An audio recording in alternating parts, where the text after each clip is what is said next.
thy glory is known. And clouds arise and tempests grow, Thy order from thy throne. creatures that borrow life from thee, are subject to thy name. There's not a place where we can free, but God is present there.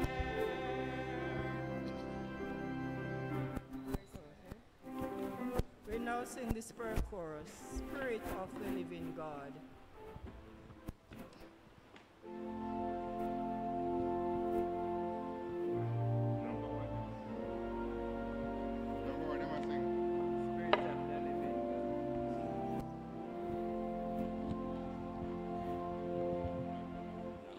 Spirit of the Living God. Spirit of the living God, fall afresh on me. Spirit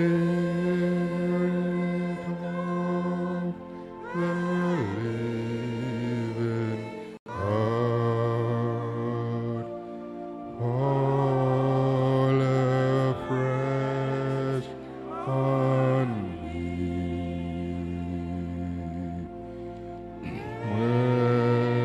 Make me, melt me, mold me, fill me. Spirit of the living God, fall afresh on me.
The Spirit of Prophecy reading comes to us from the 2010th edition of the book Seventh-day Adventist Church Manual. I shall be reading portions from chapter 8, which is entitled Local Church Officers and Organizations. The New Testament identifies the office of deacons, with the Greek word diakonos, from which the English word deacon is derived. The Greek word is variously interpreted as servant, minister, waiter, attendant, but in the Christian circles has acquired the specialized meaning now attached to deacon. Deaconesses were included in the official staff of the early Christian churches.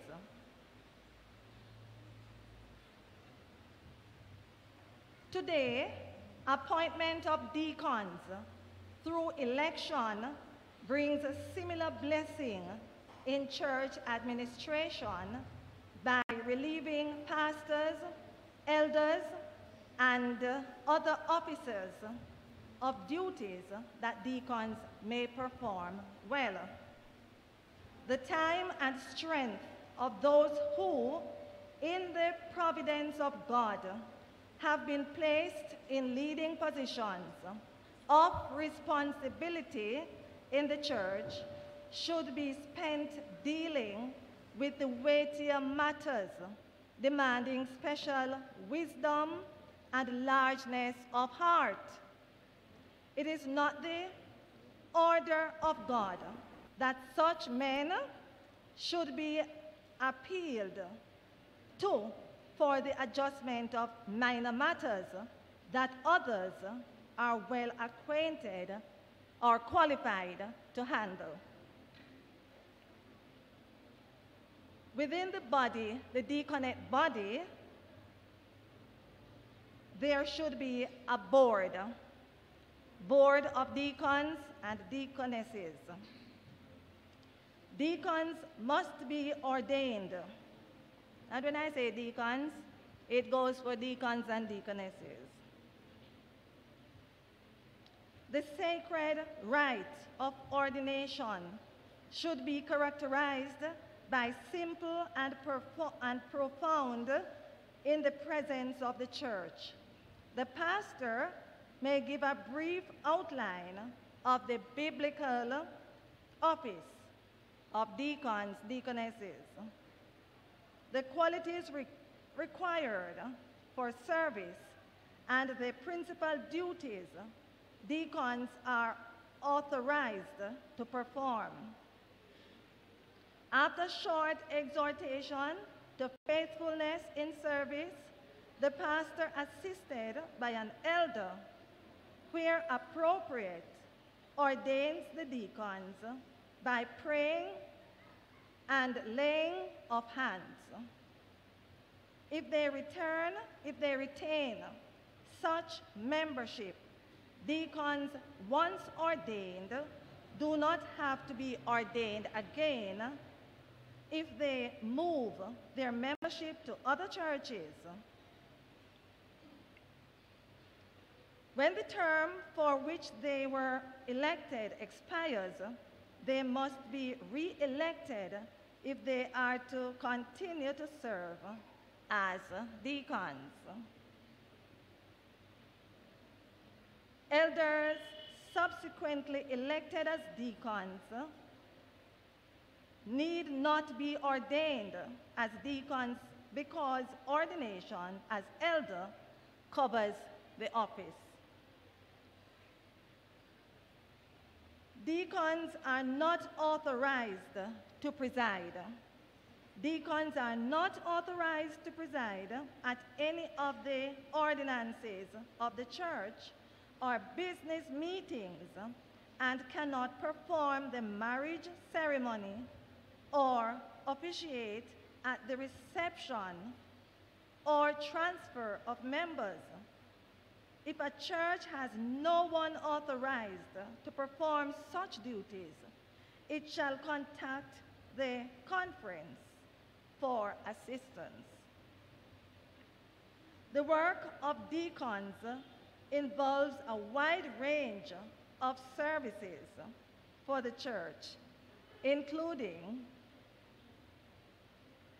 assistance of services and meetings, visitation of members, preparation of baptismal services, assistance at communion services, care of the sick, and aiding the poor and unfortunate, care and maintenance of property. In churches where the responsibility for the care and maintenance of such church property is not assigned to a building committee, deacons and deaconesses have this responsibility.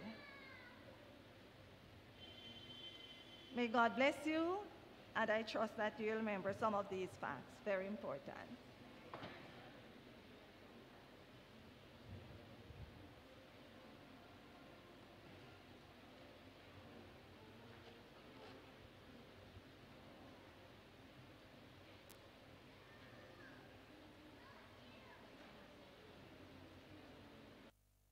Check 1, 2. Happy Sabbath, everyone. And no, the leaf is not yet dried. It is still green.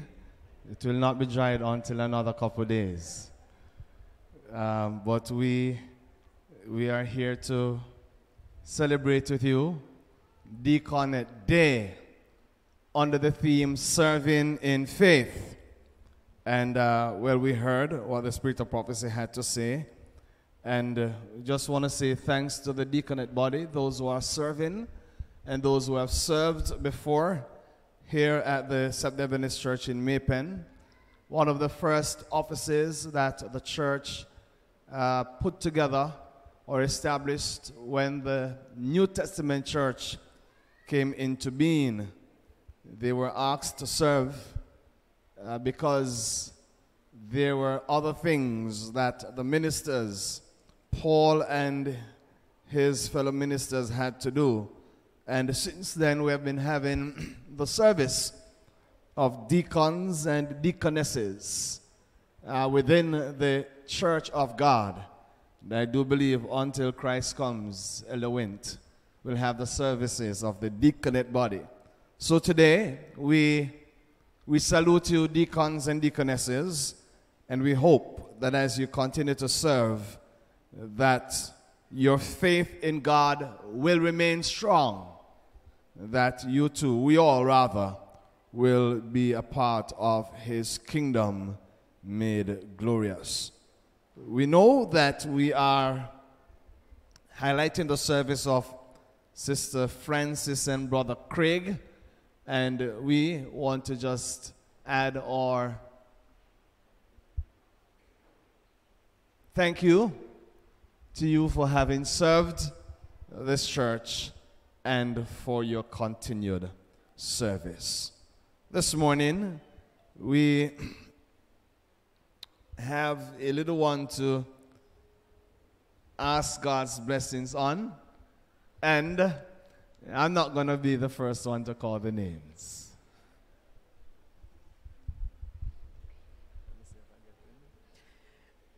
Baby to be blessed, Zuena Nehanda Adia May Clark, child of Diane K. Christina Bartley and Elon Clark, was born at the Andrews Memorial Hospital in the parish of St. Andrew on the 1st day of July 2018.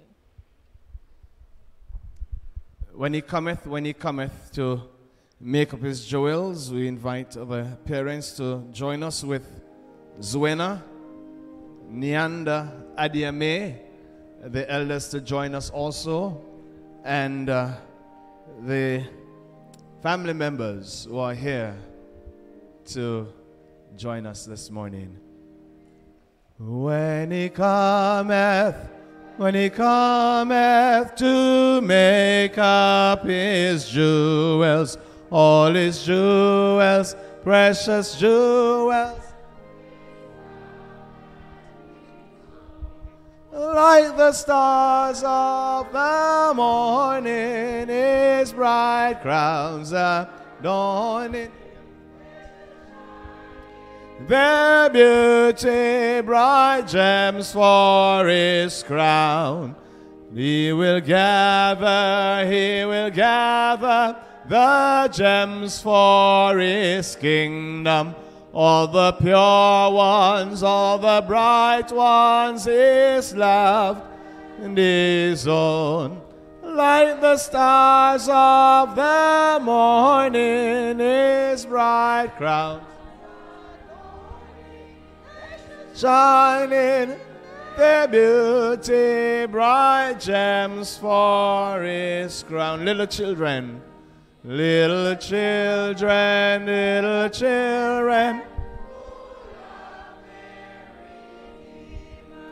all the pure ones, all the bright ones, his loved and his own, like the stars of the morning, bright crowns adorning, they shall shine in their beauty, bright gems for his crown. For those of us who have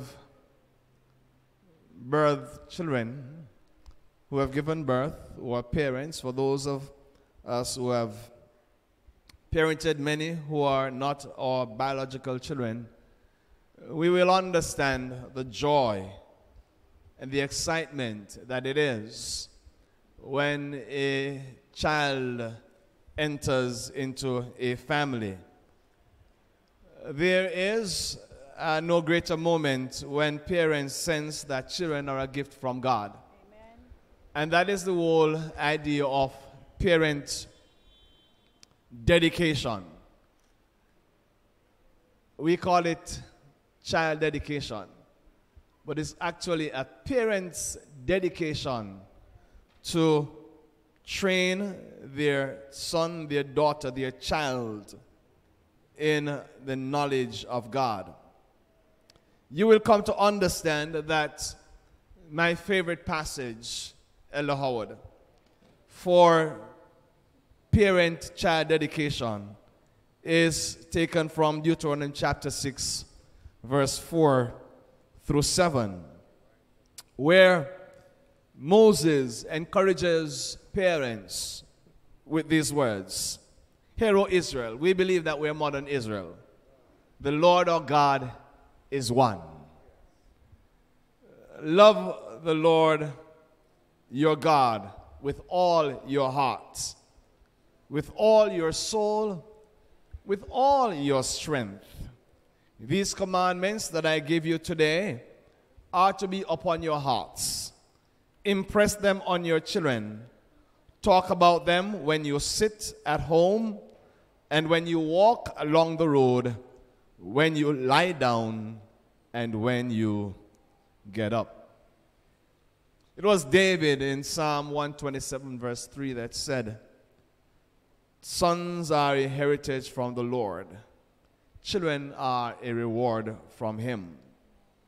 As believers, we are called to recognize that children belong first and foremost to God. It is God in his goodness that gives children as gifts to parents. They not only, parents not only have the awesome responsibility of caring for this gift, but also the wonderful privilege of enjoying the gift.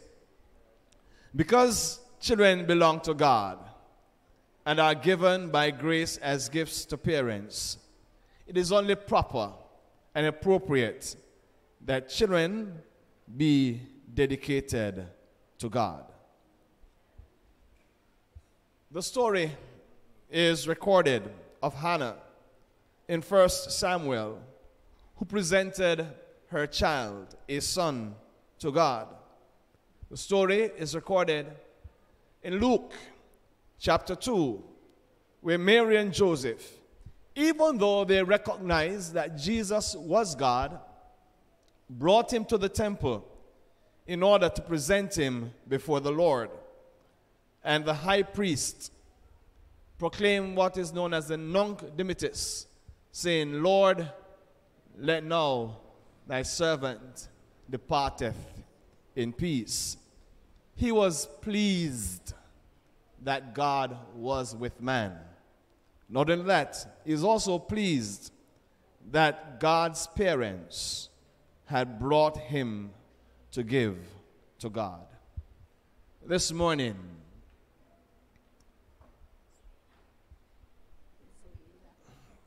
Zawina has been